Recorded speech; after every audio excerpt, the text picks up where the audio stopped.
அன்பார்ந்த நேயர்களுக்கு வணக்கம். நான் உங்கள் மதுசூதனன் கலைச்செல்வன். தினமொரு கதை நிகழ்ச்சியில் இன்று உங்களை சந்திப்பதில் மகிழ்ச்சி கொள்கிறேன். அரச பாரம்பரியத்திலே போர்களுக்கு என்றுமே பஞ்சமில்லை. எத்தனை அரசுகள் வந்தாலும் ஒவ்வொரு அரசும் தம்முடைய முக்கியத்துவத்தை நிலைநாட்டிக் கொள்ள வேண்டி, தம்முடைய தலைமை பண்பை நிலைநாட்டிக் கொள்ள வேண்டி தொடர்ந்து போர்க்களங்களை நிகழ்த்திய வண்ணம் இருப்பார்கள். ஒரு அரசனுடைய பெருமையே அவன் அரசாட்சி செய்யும் காலத்தில் எத்தனை போர்க்களங்களை சந்தித்தான் என்பதில்தான். இன்னும் சொல்லப்போனால் அப்படி அவர்கள் சந்தித்த போர்க்களங்களிலே அவர்கள் வாங்கிய அந்த வடுக்கள், எத்தனை புண்களை அவர்கள் உடம்பிலே சுமந்திருக்கிறார்கள் என்பதை சொல்லி அவருடைய பெருமையை பாடுவார்களாம். இப்படி போர் செய்தே அதன் மூலமாக தலைமை பண்பையும் அதன் மூலமாக தொன்று தொட்டு வரக்கூடிய தம்முடைய அரச பாரம்பரியத்தையும் நிலைநாட்டிக் கொள்ளுவது அரசர்களுடைய வழக்கம். அந்த விதத்தில் உலகெங்கிலும் அரசாட்சிகள் வளர்ந்தும் தேய்ந்துமாக இருக்கக்கூடிய அந்த பாங்கை நாம் பார்க்க முடிகிறது. தமிழகத்தை பொறுத்தவரையில் சங்ககாலம் தொடங்கியே அகம்புறம் என்று 2 பகுதிகளாக பிரித்து பாடிய மரபில் புறத்திணையிலே வீரம் என்பது மிக முக்கியமான ஒரு அங்கமாக வைத்து பாடப்படுகிறது. அரசர்கள் அவர்கள் ஒருவருக்கொருவர் செய்து கொண்ட போர்களும், அந்த போரிலே ஒருவர் அடைந்த வெற்றியும், அந்த போர் எத்தனை கோரமாக நடந்தது, அதிலே எப்படி வந்தவர்கள் எல்லோரையும் அரசன் இவன் எதிர்கொண்டான் என்பதை பாடல்களாக பாடி வைத்திருக்கிறார்கள். இப்படி வரக்கூடிய அந்த மரபிலே பன்னெடுங்காலமாக இருந்து வந்த சேர சோழ பாண்டிய அந்த மரபினுள்ளே சோழர்களுக்கும் பாண்டியர்களுக்கும் ஆன பகை மிகவும் பிரசித்தமானது.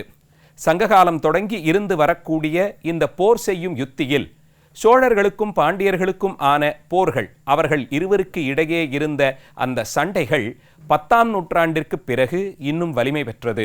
அந்த நிலையில்தான் முதலாம் ஆதித்தன், பராந்தகன் போன்றவர்கள் மதுரை மேலே போர் தொடுத்து மதுரை கொண்ட கோபரகேசரி என்று பட்டமே போட்டுக்கொண்டார்கள். இப்படி பாண்டியர்களோடு சோழர்களுக்கு ஏற்பட்ட அந்த போர்களிலே பாண்டியர்களை சோழர்கள் 10ஆம் நூற்றாண்டு தொடங்கி தொடர்ந்து வெற்றி பெற்று கொண்டே வந்தார்கள். ராஜராஜனுடைய காலத்திற்கு பிறகு பாண்டியர்கள் அதிகம் அரசாட்சி செய்ய முடியாத நிலைக்கு ராஜராஜன் ஒரு தனி வீரனாக இருந்ததாலே பாண்டியர்கள் மீண்டும் வருவதற்கான வாய்ப்பின்றி அவர்கள் சோழர்களுக்கு அடங்கியவர்களாகவே, அவர்களின் தலைமைக்கு கீழே கட்டுப்பட்டவர்களாகவே இருந்து வாழ்ந்து வந்தார்கள்.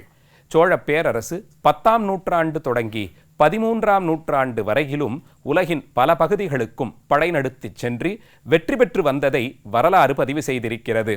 இந்தியாவின் பெரும் பகுதிகளை சோழ பேரரசு ஆட்சி செய்து வந்ததை குறித்த கல்வெட்டுகளும் நமக்கு நிறைய இடங்களில் கிடைக்க பார்க்கிறோம். என்னதான் இருந்தாலும் வளர்ந்து கொண்டே போகக்கூடிய ஒரு விஷயம் ஏதோ ஒரு நிலையில் உச்சம் தொட்டு அதற்கு பிறகு வீழ்ச்சி அடைவதுதானே இயற்கையின் நியதி. அதன்படியே சோழ பேரரசும் கூட 13ஆம் நூற்றாண்டின் தொடக்கத்திலிருந்து அவர்களுடைய வீழ்ச்சி தொடங்கிய காலம். தஞ்சையிலிருந்து தொடங்கிய சோழம் என்கின்ற அந்த பெரிய ஆல விருட்சம் கடல் கடந்து போய் காம்போஜம் வரையிலுமாக இன்னும் அதற்கடுத்திருக்கக்கூடிய நாடுகள் வரையிலும் வெற்றி பெற்று எல்லா தேசத்தையும் புலிக்கொடிக்கு கீழே கொண்டு வந்தவர்கள். அதற்கு பிறகு சிறுகச் சிறுக அந்த பறந்து விரிந்த சோழ பேரரசு சுருங்கிக் கொண்டே வந்தது. மீண்டும் தொடங்கிய இடத்திற்கே வந்து சேரக்கூடிய ஒரு காலமும் நெருங்கி வந்து கொண்டிருந்தது. அப்படிப்பட்ட காலத்திலும் கூட அவர்களுக்கும் பாண்டியர்களுக்கும் ஆன போர், அவர்கள் இருவருக்கும் இருந்த பகை, அது மட்டும் இன்னும் தணியாது உள்ளுக்குள்ளே எரிந்து கொண்டே இருந்த காலம். 13ஆம் நூற்றாண்டின் தொடக்கத்தில் 1205ஆம் ஆண்டு 3ஆம் குலோத்துங்கன் என்ற சோழ அரசனுடைய ஆட்சி. அதற்கும் முன்பாகவே சோழ பேரரசில் அரசியல் காரணமாக பல்வேறு குழப்பங்கள், கலக்கங்கள் நிலவி வந்த நிலை. அதிலும் கூட அவர்கள் பாண்டியர்களை வெற்றி பெற்று விட்டுவிட்டால் அவர்கள் நம்மை எளிமையாக அவர்களுக்கு கீழே கொண்டு வந்து விடுவார்கள் என்பதால் அருகிலிருந்த மதுரையை தலைநகராக கொண்டு ஆட்சி செய்த பாண்டியர்கள் பேரில் அவ்வப்போது போர் தொடுத்து கொண்டே இருந்தார்கள். சோழ பேரரசர்களுடைய பட்டங்களிலேயே பாண்டிய குலாசனி என்ற பெயரும் இருக்க பார்க்கிறோம். அசனி என்றால் இடி. பாண்டியர்கள் பேரிலே இடியாக வந்தவன் என்று தன்னையே தான் அழைத்து கொண்டார்கள் சோழ மன்னர்கள். அந்த தூரத்திற்கு இருந்தது அவர்கள் இருவருக்கும் இடையே இருந்த பகை. 1205ஆம் ஆண்டு மதுரையினுடைய சில பகுதிகளை பாண்டியர்கள் சுயேச்சையாக ஆட்சி செய்து வந்த காலத்தில் 3ஆம் குலோத்துங்கன் அங்கே படையெடுத்துச் சென்றான். அப்போது ஆட்சி செய்து வந்த பாண்டிய மன்னன் ஜடாவர்மன் குலசேகர பாண்டியன். அவனை எளிமையாக வெற்றி கொண்டதோடு அல்லாமல் அவனை சபையிலே, பாண்டியர் சபையிலேயே தான் முடிசூடிக்கொண்டு அவர்களை அவமானப்படுத்தி அதில் எள்ளி நகையாடினான் 3ஆம் குலோத்துங்கன். இந்த செய்திகளையெல்லாம் கேட்டறிந்தான் ஜடாவர்மனுடைய சகோதரனான மாரவர்மன் சுந்தரபாண்டியன். இப்படியெல்லாம் நடந்துள்ளது பாண்டிய சபையில். சோழர்கள் இத்தனை ஆண்டுகளாக, சற்றேறக்குறைய 2½ நூற்றாண்டுகளாக அந்த பகையை கடத்தி கொண்டே வந்ததோடு அல்லாமல் நம்முடைய அரசரையும் அவமானப்படுத்தி விட்டார்கள் என்பதை அறிந்து கொண்டான். எப்படியாவது சோழ பேரரசை வீழ்த்தி அவர்களை தங்கள் கட்டுப்பாட்டிற்கீழ் கொண்டு வர வேண்டும் என்று ஆசைப்பட்டான் மாரவர்மன் சுந்தரபாண்டியன். அதற்காக சரியான ஒரு நேரத்தை பார்த்து காத்திருந்தான். புலி தன்னுடைய பகையை ஒரு நாளும் விட்டு கொடுக்காது. பொறுத்து போகுமே தவிர பகையின் பேரை வைத்திருக்கக்கூடிய பார்வையை விலக்கிக் கொள்ளாமல் பார்த்து கொண்டே இருந்து சரியான நேரம் வரும்போது பாய்ந்து பகை முடிக்கும். அந்தபடிக்குத்தான் இங்கேயும் மாரவர்மன் சுந்தரபாண்டியன் சில 10 ஆண்டுகள் வரையிலும் பொறுத்திருந்தான் சரியான நேரத்திற்காக. 1216ஆம் ஆண்டு 3ஆம் குலோத்துங்கன் வயதடைந்து இருந்த காலம். அப்போது சோழ பேரரசில் இன்னும் பல்வேறு வகையான சூழ்ச்சிகளும் கலக்கங்களும் அரசியல் சார்ந்ததாக இருந்த காலம். இதுதான் சரியான நேரம் என்பதை அறிந்து கொண்டு மாரவர்மன் சுந்தரபாண்டியன் படை நடத்தினான். அப்போது 3ஆம் குலோத்துங்கன் அவனுடைய மகனை, 3ஆம் ராஜராஜன் அவனுடைய மகன், அவனை இழந்து விடாமல் பாதுகாத்து கொள்ள ஏதாவது செய்து தப்பிக்கொள்ள முடியுமா என்று பார்த்தான். இந்த நேரத்தில் பாண்டியனுக்கு பலமாக காடவர் அரசன், காடவர் குலம் என்பது மிக தொன்மையான ஒரு அரச குலம். அந்த குலம் பல காலம் சோழர்களோடு சேர்ந்து போரிட்டிருக்கிறார்கள். அவர்களோடே இணைந்து பங்காற்றி இருந்தாலும் இப்போதிருந்த ஒரு சூழ்ச்சி காலத்திலே அவர்கள் பாண்டியர்களோடு சேர்ந்து போரிடத் துணிந்தார்கள்.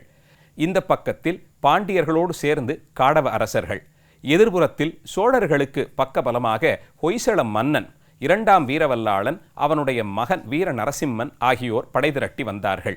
இப்படி 4 பெரும் அரசர்கள் போரிட்டு கொள்ளும் விதமான சூழல். இந்த நிலையில் 3ஆம் ராஜராஜனை கோப்பெருஞ்சிங்கன் காடவர்கோன் சிறைபிடித்தான். சோழ பேரரசு தெற்காசிய நாடுகள் பலவற்றையும் தன் ஆட்சிக்கு கீழே அமர்த்தி கொண்டு தஞ்சையிலிருந்தும் கங்கை கொண்ட சோழபுரத்திலிருந்தும் ஆட்சி செய்தவர்கள். அந்த அரசனை இங்கே ஒருவன் சிறைபிடித்து வைத்து விட்டான். இப்படி ஒரு நிலைமை சோழ பேரரசிற்கு. இந்த நிலையில் மாரவர்மன் சுந்தரபாண்டியன் சோழ தேசத்திற்குள் நுழைந்து அதை அடித்து துவம்சம் செய்தான். தஞ்சை, உறையூர் முதலிய சோழர்களுடைய தலைநகரங்களில் இருந்து வந்த அரண்மனைகளையெல்லாம் தீக்கிரையாக்கினான். அங்கிருந்து பெறப்பட்ட செல்வங்களையெல்லாம் சேகரித்து கொண்டு போய் பல்வேறு ஆலயங்களுக்கும் திருப்பணி செய்தான். சோழர்கள் பாரம்பரியமாக முடிசூட்டி கொண்ட பட்டாபிஷேக மண்டபங்களுக்கெல்லாம் சென்று வீராபிஷேகம், விஜயாபிஷேகம் போன்றவற்றை செய்து கொண்டான். அந்த நிலையில்தான் ஆயிரத்தளி என்றழைக்கப்படும் ஒரு தொன்மையான சிவாலயம், அது இன்றைய கும்பகோணத்தை அடுத்திருக்கக்கூடிய திருவையாறு செல்லும் வழியில் இருக்கும் ஒரு திருத்தலம். வைப்புத்தலமாக பாடப்பட்டிருக்கும் இந்த தலத்திலே 1000 சிவலிங்க திருமேனிகள் பிரதிஷ்டை செய்யப்பட்டிருக்கும். அந்த தலத்தில் வீராபிஷேகமும் விஜயாபிஷேகமும் செய்து கொண்டான். தில்லைக்கு சென்று அங்கே நடராஜ பெருமான் முன்பாக தான் சோழ தேசத்திலிருந்து பெற்ற செல்வங்களை எல்லாம் இறைவனுக்கே காணிக்கையாக கொடுத்து அங்கேயும் மண்டபத்தில் அமர்ந்து கொண்டு வீராபிஷேகம் செய்து கொண்டான். சோழர்களை வென்ற அந்த களிப்பிலே பல தலங்களிலும் துலாபாரமாக தன்னுடைய எடைக்கு எடையாக முத்தும் மணியும் இரத்தினங்களும் பொன்னும் கொடுத்து இறைவனுடைய அருளையும் பெற்றான். முக்கியமான அத்தனை திருத்தலங்களுக்கும் இவன் மூலமாக அப்போதே திருப்பணி செய்யப்பட்டதையும் அறிகிறோம். இங்கிருந்து புறப்பட்டு வடக்கு நோக்கிச் சென்று மாரவர்மன் சுந்தரபாண்டியன் திருவண்ணாமலை தொடக்கமாக வடக்கே இருக்கக்கூடிய பல தலங்களையும் தரிசித்து திருப்பணிகள் செய்து முடித்தான். திருமலை வரையிலும் அவனுடைய கல்வெட்டுகள் இருக்க பார்க்கிறோம். திருமலையிலே திருவேங்கடமுடையான் உரையக்கூடிய சந்நிதியின் விமானத்திற்கு மாரவர்மன் சுந்தரபாண்டியனும் பொன்வேய்ந்திருக்கக்கூடிய செய்தியை நாம் அறிய முடிகிறது. கலிங்க தேசத்திலிருந்து வந்த, அதாவது இன்றைய ஒடிசா மாநிலம், அந்த பகுதிகளிலிருந்து வந்த ஒரு படையை தோற்கடித்து ஒடிச தேசத்து ஒற்றர்களை வென்றவனாக தான் முடிசூட்டி கொண்டான். பொன்னமராவதி என்றழைக்கப்படும் இன்றைய புதுக்கோட்டை அருகிலே இருக்கக்கூடிய நகரத்தில்தான் பாண்டியர்களுடைய அந்த 13ஆம் நூற்றாண்டு மாளிகை இருந்தது. அந்த அரண்மனையில் இருந்து கொண்டுதான் இவன் பல நாட்கள் ஆட்சியும் செய்திருக்கிறான். நிறைவாக இவனுடைய அந்த காலம் அது நிறைவடையக்கூடிய ஒரு பொழுதிலே 4 பேரரசுகளும், சோழர்கள், ஹொய்சளர்கள், காடவர்கள், பாண்டியர்கள் 4 பேர்களும் தங்களுக்குள்ளே ஒற்றுமையை நிலைநிறுத்தி கொண்டு உடன்படிக்கைகளோடு அமைதி உடன்படிக்கை ஏற்படுத்தி கொண்டால் எல்லா பக்கங்களிலும் இருந்து சேதங்கள் குறையும் என்பதை அறிந்து கொண்டு ஒருவரோடொருவர் அமைதி பேச்சுவார்த்தையும் அதன் வெளிப்பாடாக திருமண உறவிலும் ஈடுபட்டார்கள். இந்த தேசத்து இளவரசியை இந்த தேசத்து இளவரசனுக்கு திருமணம் செய்து கொடுப்பது என்று வந்துவிட்டால் மாமன் மருமகன் உறவிலே வருவதாலே ஒருவரோடொருவர் போரிட்டு கொள்ளாமல் தங்கள் அளவிலே அமைதியாக போவதற்கான ஒரு வாய்ப்பாக இது அமைந்தது. மாரவர்மன் சுந்தரபாண்டியன் தான் மதுரையினுடைய பாண்டிய ஆட்சியை மீட்டுருவாக்கம் செய்தவனாக அறியப்படுகிறான். மதுரை மீட்ட சுந்தரபாண்டியனாக அறியப்படுபவனும் இவன்தான்.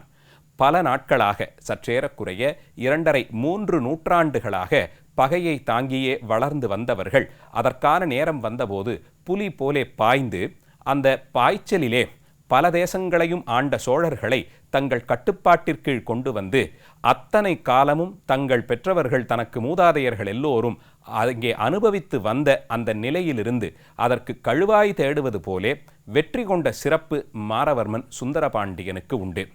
மாரவர்மன் சுந்தரபாண்டியனுடைய பெருமையை ஒரே பாடல் மூலமாக அறிந்து கொள்ளலாம் என்றால், எல்லா உலகங்களையும் கடைத்தும் காத்தும் அழிப்பவரான சிவபெருமான் பாண்டியர்கள் ஆட்சி செய்யக்கூடிய அந்த நிலத்தினுடைய சிறப்பை, அந்த அரசினுடைய சிறப்பை உணர வந்தாராம்.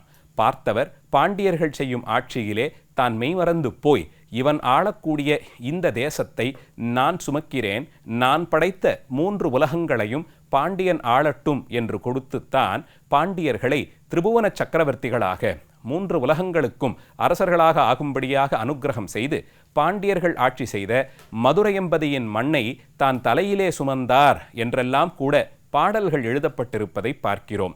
வந்தி என்ற பெண்ணிற்காக மாணிக்கவாசகர் காலத்திலே சிவபெருமான் வந்து மண் சுமந்தார் அல்லவா, அதை இதோடு ஒப்பிட்டு பாடல்கள் பாடியிருக்க பார்க்கிறோம். மாரவர்மன் சுந்தரபாண்டியன் என்பவன் இழந்த பெருமைகளை தன் வாழ்நாளினுடைய லட்சியமாக கருதி மீட்டெடுத்து அதைத்தான் நிலைநிறுத்தி உலகிற்கு தான் ஒரு தனிப்பெரும் வீரனாக திகழ்ந்தவன் என்பதை காண்பிப்பதற்கு இந்திய பாரம்பரியத்திலே கிடைக்கக்கூடிய ஒப்பு உயர்வற்ற ஒரு நல்ல உதாரணம். அத்தனை வீரமும் சிறப்பும் கொண்ட மாரவர்மன் சுந்தரபாண்டியனுடைய சிறப்புகளை இன்றைய நிகழ்ச்சியிலே கேட்டோம். நாளைய தினம் மீண்டும் ஒரு கதையோடு உங்களை சந்திக்கிறேன். நன்றி, வணக்கம்.